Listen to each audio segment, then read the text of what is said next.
like somebody is coming to save us. They're not. You have immigrants being deported for no goddamn reason. Taking kids from their families in Florida, and you think what? Someone's gonna fix it? Get angry. Wake up. This regime doesn't give a if you die. These sick bastards in the house just passed their big, beautiful bill, and it's full of cuts to Medicare, Medicaid, and SNAP. That means poor people, sick people, disabled people, hungry families. Apparently your survival is too expensive. And Trump, he violated a court order again. 12 migrants got deported to South Sudan, a country they're not even from. And ABC, they just told you to tone it down on Trump. Are you kidding me?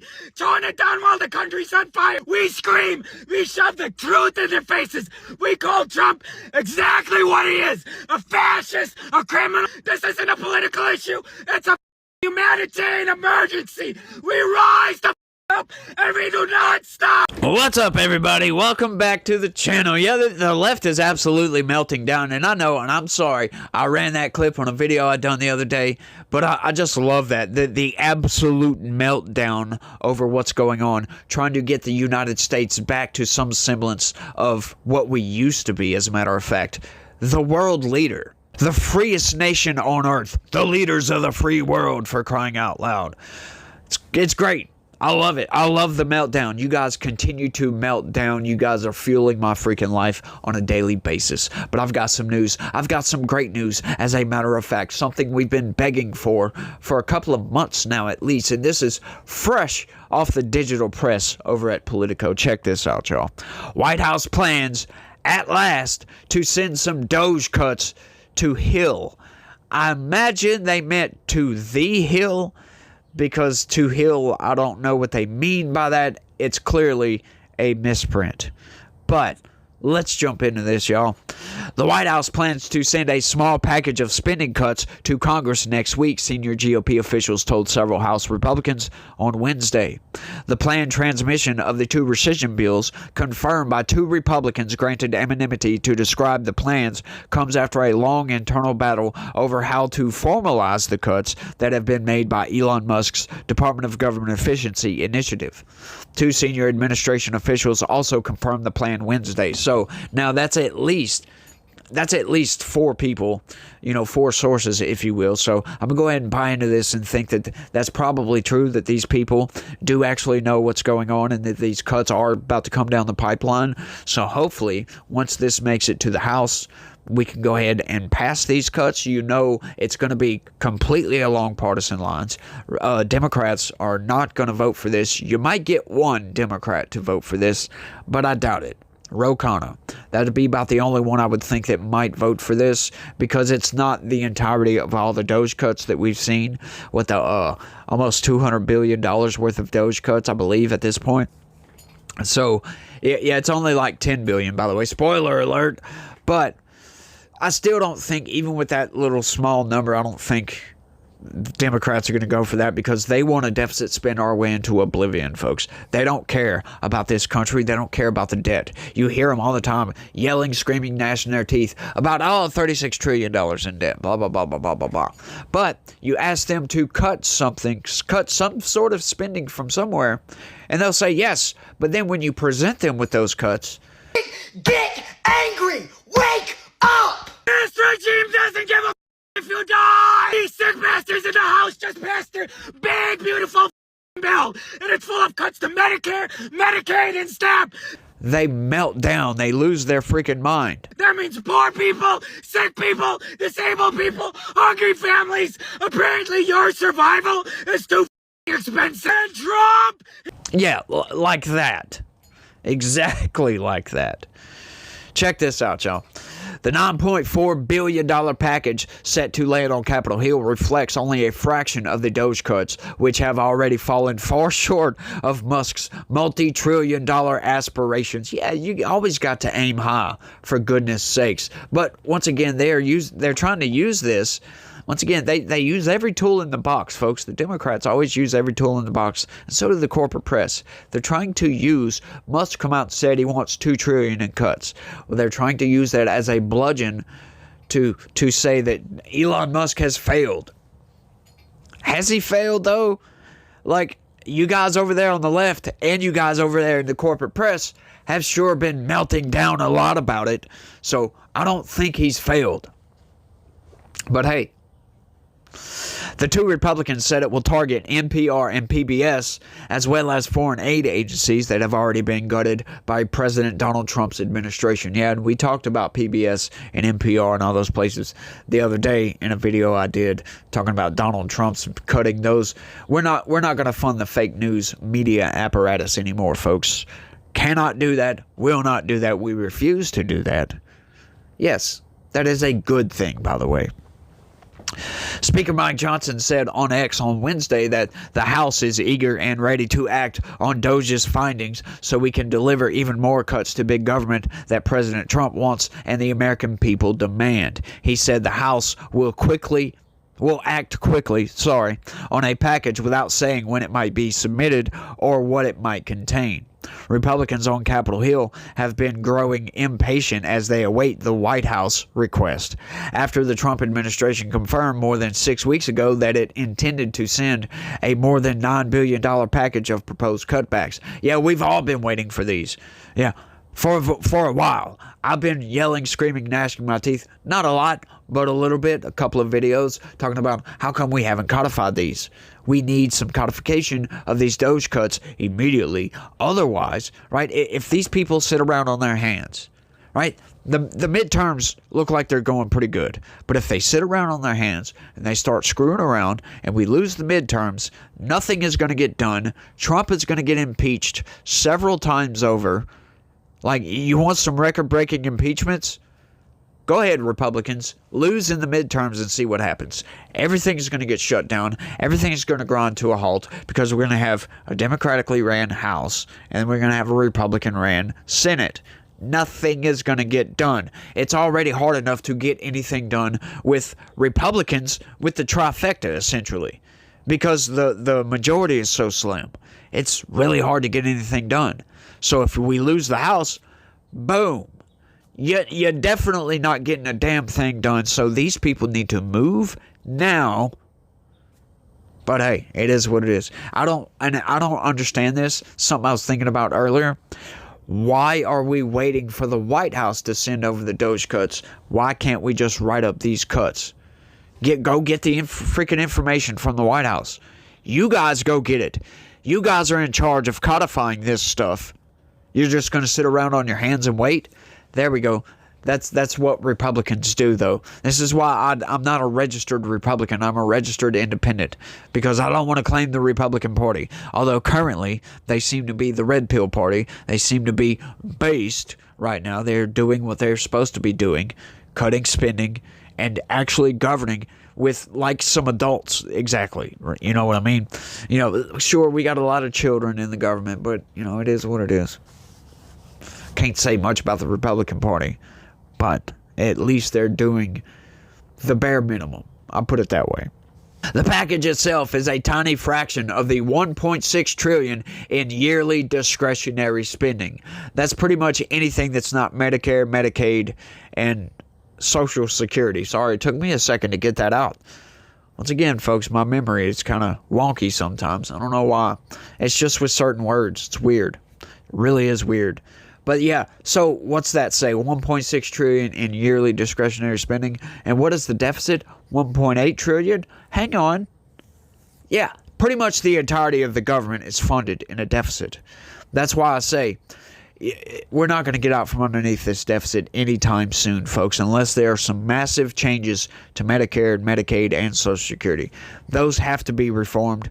There has to be cuts. We need to get a lot of these people that do not need to be on Medicare and Medicaid off of Medicare and Medicaid.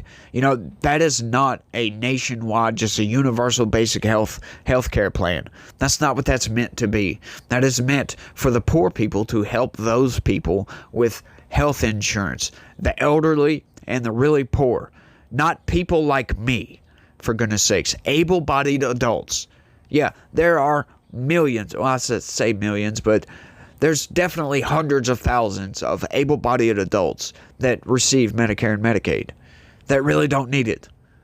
It's insane, but they are cutting a lot of that, so that's good. That is really good. The White House Budget Office did not respond to a request for comment. We've all said that we're anxious to act on rescission packages and hope they will find a way to send them up, Senate Majority Leader John Thune said in a brief interview last week before lawmakers left town for a weekend recess. An online pressure campaign aimed at codifying the DOGE cuts has gained steam in recent days, pushed by Musk-friendly Republicans including Utah Senator Mike Lee and Florida Governor Ron DeSantis. Many MAGA influencers on Musk's X platform have amplified the effort. Yes, we've been yelling about this for a long time now. We started talking about this ever since USAID was freaking nuked. Yes, codify that, please. Hurry. Do it now. In a CBS interview Tuesday, Musk himself criticized the One Big Beautiful Bill backed by Trump that just narrowly cleared the House last week and is headed for the Senate. Musk said he was disappointed to see the massive spending bill, frankly, which increases the budget deficit and undermines the work that the DOGE team is doing. Yeah, this has been floating around by Democrats and a lot of people. Now, what this actually does, it doesn't actually increase the deficit. Not really. Right? You can look at the raw numbers and say, oh, it increases the deficit. And this is manipulation of those numbers. That's what these people do. And that's what Elon Musk, that's what he's getting. In other words, he's getting the manipulated numbers. But what they do is to get out from underneath that deficit, they factor in GDP growth. They're counting on X amount of GDP growth to keep to basically reduce the deficits. So if we get the expected GDP growth that we're supposed to get, the deficit will definitely go down by a good bit. But if we don't get any GDP growth, yeah, the deficit's going to go way up. But we always know that, yeah, we're going to get GDP growth, for crying out loud. Donald Trump is removing the regulatory shackles off the oil and gas industry, or the fossil fuel industry in general. He's removing the regulatory shackles off a lot of different industries in this country to let them flourish. That is going to boost the economy. That is going to spur on a little bit of growth. Right? Not a whole lot of growth, but a little bit of growth. So that is good. But this is what Democrats and Republicans, they both do this. They'll manipulate the numbers. They'll take the numbers, just basically how they are. And then the other side, they'll take them how they're kind of supposed to with the estimated GDP growth, blah, blah, blah. But that's how you get those contradictory statements where Republicans are saying, no, it cuts the deficit. And you got Democrats saying, no, it increases the deficit. That's where they're getting those two numbers from. Now, I would ask you guys down in the comments section, which one are you going to believe? Are you going to go with the stagnant economy numbers? For crying out loud, because the economy is not stagnant, by the way. Or are you going to go with the estimated GDP growth? Now, it might not be what they estimate, but we're going to get GDP growth. So I would kind of lean towards, yeah, they probably will reduce the deficit a little bit. I mean, look at all the cuts. Just the DOGE cuts right there. If they codify this, then that's going to be law. So that's cuts right there. So I'm kind of leaning towards, yeah, this big, beautiful bill. It doesn't go far enough. I'm not going to lie about that. I'm unsatisfied with it. But what's the alternative? That's what I'm getting. Like, Democrats, they offer no solutions at all. Like, you hear them yelling, screaming, gnashing their teeth about all the Medicaid cuts, Medicare cuts, all that other stuff. The SALT deductions. They're yelling about SALT deductions, for crying out loud. It's ridiculous. So, no, they're just manipulating you folks. This big, beautiful bill, it's not good, but it's better than no solutions at all, because that's what Democrats are absolutely offering. A bill can be big or it can be beautiful. Musk said in a clip of the interview published Tuesday night. But I don't know if it can be both. Trump's top policy aide, Deputy Chief of Staff Stephen Miller, responded to Musk in a late-night X post, noting that the cuts Musk has been seeking could not be done in the GOP mega bill, but instead would have to be done through what is known as rescission package or an appropriations bill. Senior Republicans informed some House GOP members that the rescission package would finally be coming hours later. Johnson backed Miller's comments, saying the senior Trump aide made an important point, that Musk has targeted cuts to funding for federal agencies, while the party line bill Republicans are trying to clear this summer would cut spending on safety net programs like Medicaid. It is considered possible, however, to use the party line bill to claw back the agency funding DOJ has targeted, but House Republicans didn't see that action in the budget framework they approved last month. Whether the forthcoming request can pass Congress is an open question. Republicans have debated possible DOJ-inspired rescissions for months, and GOP leaders have been sensitive to the fact that some pieces may trouble passing the House. According to two other Republicans granted anonymity to discuss the matter, as well as the tight 45-day timeline for consideration set out in our federal law. Cuts to NPR and PBS in particular have been a hard sell in the past for some Republicans, and I don't know why. I don't get this one. How is that a hard sell? Why are we funding left-wing media? Why are we only funding left-wing media? Because it's public radio, right? It's been taken over. That institution has been captured. Stop funding the left, for crying out loud. Don't fund the right either. Don't fund anything that's partisan, for crying out loud. And NPR and PBS have become partisan. Like I said, those institutions have been captured a while back. They're lost at this point. This is the first I've heard of this. Nebraska Public Media does a good job, so I'm not inclined, said Rep. Don Bacon, supposedly a Republican, when asked about the bill's prospects in the House. I'll consider it. He's not a Republican, folks. This is a holdover. This is a rhino Republican. They're Republican in name only, if you will. These people do not care about conservative values. They don't care about fiscal responsibility. We'll put it that way. Anybody that cares about fiscal responsibility will look at funding a newsroom, for crying out loud, public radio, and be like, why is the government doing this? This doesn't make any sense. And then when you throw on top of that they are heavily left-wing biased, any Republican worth anything would be like, no, that's got to go. Just immediately. So don't let the corporate press manipulate you, because they go directly to Republicans, to rhino Republicans, for that reason, to get a statement to make you think, oh, the Republican Party is in shambles. They can't agree on anything. Well, they're not really Republicans, are they? No, they're not. So, The Senate's top Republican appropriator, Maine Senator Susan Collins, who once again, she is tantamount to a Democrat at this point, has said she wants her panel to vet any request for clawbacks Trump might send to give lawmakers a chance to make changes. That's all to that one. The rest of that article, there was more to that, by the way. I'll just inform you guys. I always try to read all the way through the articles, but the rest of it was just more statements from Republicans who really aren't Republicans at all. Susan Collins is not a Republican, right? This is also a trick that these people do, the senators and congressmen, like the rhinos especially. They register as Republicans because they're from a Republican state or something like that, and they're really not Republicans because they know the vast majority of voters, they're going to vote based on party lines.